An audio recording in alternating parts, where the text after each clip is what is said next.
हम आज पटेल जी को नमन करते हुए, जिन्होंने सारी रियासतें देश की जोड़ी और भारत को भारत बनाने में पटेल जी का बहुत बड़ा हाथ है। इनको, इस स्टैचू को भी स्टैचू ऑफ यूनिटी कहा जाता है और इसलिए 15 अगस्त को जितने लोग शहीद हुए और जिनकी वजह से भारत एक हुआ, आज हम उनको नमन करके यहाँ से तिरंगा यात्रा निकालते हैं।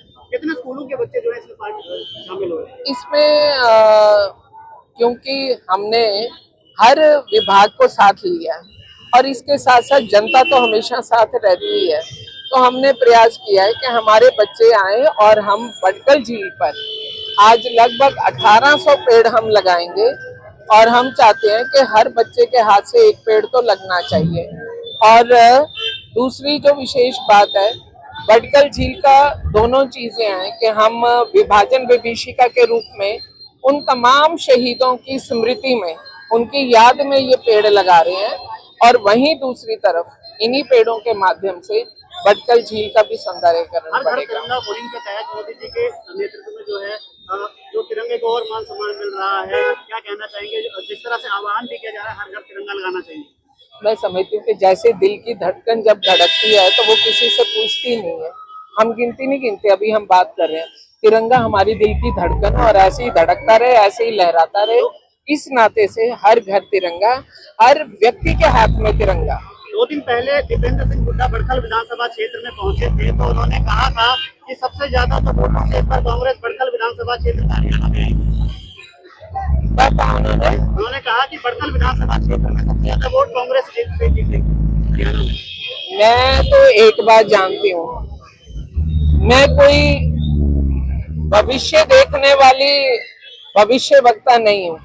मुझे ये मालूम है कि हमारी मालिक जनता है और जनता जानती है कि जो 10 साल इनके थे, प्रॉपर्टी डीलर और बिल्डर कैसे पैरों तले रौंदा गया। इन 10 सालों में किसी पे कोई गुंडा टैक्स नहीं लगा। मैं ये जानती हूँ कि पिछले 10 सालों में मनोहर जी के और नायब सिंह सैनी के 10 सालों में बस अड्डे की सूरत बदली है, इनके हाथ से नहीं बदली गई। मैं ये जानती हूँ कि मनोहर और नायब सैनी राज में बटकल विधानसभा को फरीदाबाद का जनता मॉल मिला, पब्लिक मॉल मिला, लेकिन कोई निजी मॉल इनकी सरकार में जो बनाए गए वैसा मॉल नहीं मिला। मैं ये जानती हूँ कि बटकल विधानसभा में कम से कम 8 स्कूलों की बिल्डिंग नहीं बनने जा रही है, जिसमें से कि हम 2 बना चुके हैं, 6 अभी माननीय मुख्यमंत्री जी शिलान्यास करने वाले हैं। मैं ये जानती हूँ कि बटकल को उसकी अपनी पहचान मनोहर और नायब सैनी के राज में मिली, जिसका नाम है तहसील नंबर 87। मैं ये जानती हूँ कि इसी राज में पासपोर्ट ऑफिस की देन 7 जून 2015 को हमने मांग करी थी, वो आया। मैं ये जानती हूँ मनोहर नायब सिंह सैनी के राज में जेसी बोस यूनिवर्सिटी आ रही है। मैं ये जानती हूँ यदि इनका राज होता तो बटकल झील पे भी प्लॉटिंग हो गई होती। इसलिए मैं दावे के साथ कह सकती हूँ कि मनोहर मोदी जी और नायब सिंह सैनी जी के राज में बटकल झील जनता को शीघ्र समर्पित हो ही हम चुकी कोई है। हिसाब बीजेपी को नहीं देंगे, ऐसा दीपेंद्र हुड्डा कहते हैं। दीपेंद्र हुड्डा कहते हैं हम बीजेपी को कोई हिसाब नहीं देंगे। हिसाब तो वो देता है जिसने खाका तैयार किया हो। इनके हिसाब पे ही तो 2014 में पब्लिक ने हिसाब साफ कर दिया था। रोजगार की बात करें तो जो है मनोहर और सैनी सरकार में इसकी ट्रांसपेरेंसी की बात करें हरियाणा में कितनी रही है? मैं ये बात कह सकती हूँ बड़े दावे के साथ, अभी 15-20 दिन पहले माननीय मुख्यमंत्री जी ने 7,500 से अधिक टीचर 48 से 72 घंटे के अंदर सीधा उनको नियुक्ति पत्र दे करके रोजगार पकड़ाया और वो उनकी काबिलियत पर है। किसी का सरकार का एहसान नहीं है। सरकार की सिर्फ इतनी सी बात है, खर्ची और पर्ची को रोक लगाने वाली नायब सिंह सैनी सरकार जो मनोहर नीतियों पर तेजी से काम कर रही है।